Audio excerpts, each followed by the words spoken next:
Ketua Kamar Adat Papua Yosefina Pigai umumkan penampungan 370 berkas pengusaha OAP dan ajak dukungan Dewan Adat LMA serta Kepala Suku di Papua Tengah Nabire, Papua Tengah. Ketua Kamar Adat Papua, Yosefina Pigai, menyampaikan perkembangan penting terkait pemberdayaan ekonomi orang asli Papua. Dalam keterangannya, ia menegaskan bahwa hingga saat ini, sebanyak 370 berkas pengusaha OAP telah berhasil ditampung dan didata oleh Kamar Adat Papua. Terima kasih. Pada saat ini, saya selaku Ketua KAP Provinsi Papua Tengah sangat bimbang dengan pembagian paket-paket yang ada di Provinsi Papua Tengah.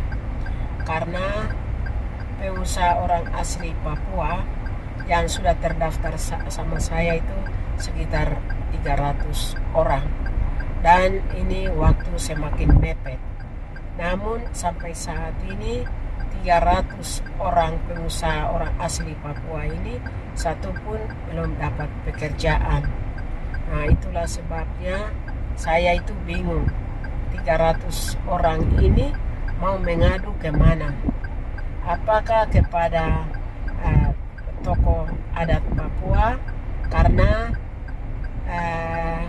KAP ini lahir karena otonomi khusus, sehingga mungkin kami punya sandaran itu sama Ketua Dewan Adat Provinsi Papua Tengah, Kepala Suku Provinsi Papua Tengah, Ketua-ketua LMA Provinsi Papua Tengah.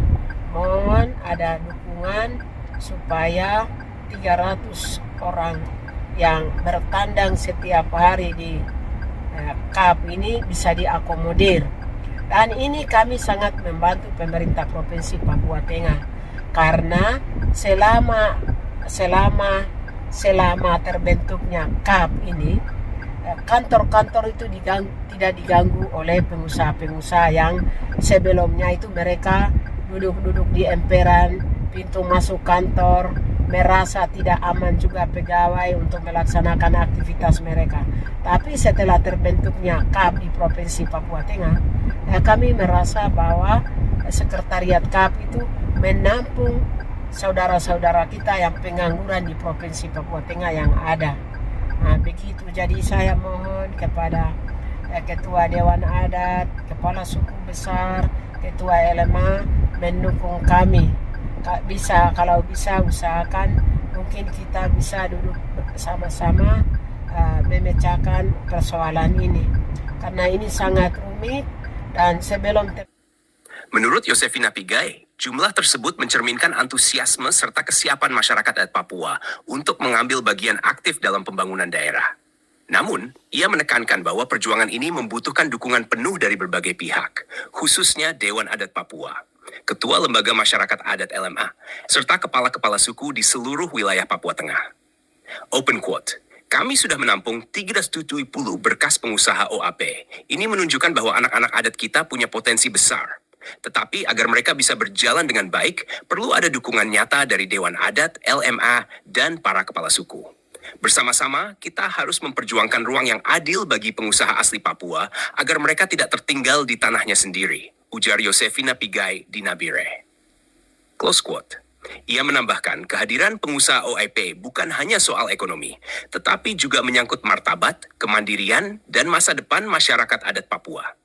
Dengan adanya dukungan dari lembaga adat dan pemerintah daerah, diharapkan pengusaha OAP dapat memperoleh akses lebih luas terhadap permodalan, pelatihan, serta peluang kerjasama yang strategis. Kamar Adat Papua juga berkomitmen untuk terus menjadi jembatan antara pengusaha OAP dan pihak pemerintah maupun swasta, sehingga keberpihakan terhadap masyarakat adat dapat lebih nyata dirasakan. Ini saatnya kita bergandengan tangan. Pembangunan Papua Tengah harus berangkat dari kekuatan anak negeri sendiri. Pengusaha OAP harus diberi ruang yang sama agar bisa maju bersama, damai, dan sejahtera di tanah Papua, tegas Yosefina Pigai. Dengan langkah ini, diharapkan 370 pengusaha OAP yang telah terdata dapat segera diberdayakan dan didorong untuk menjadi motor penggerak ekonomi lokal, sekaligus menjaga nilai-nilai adat, budaya, dan jati diri masyarakat Papua di tengah arus pembangunan.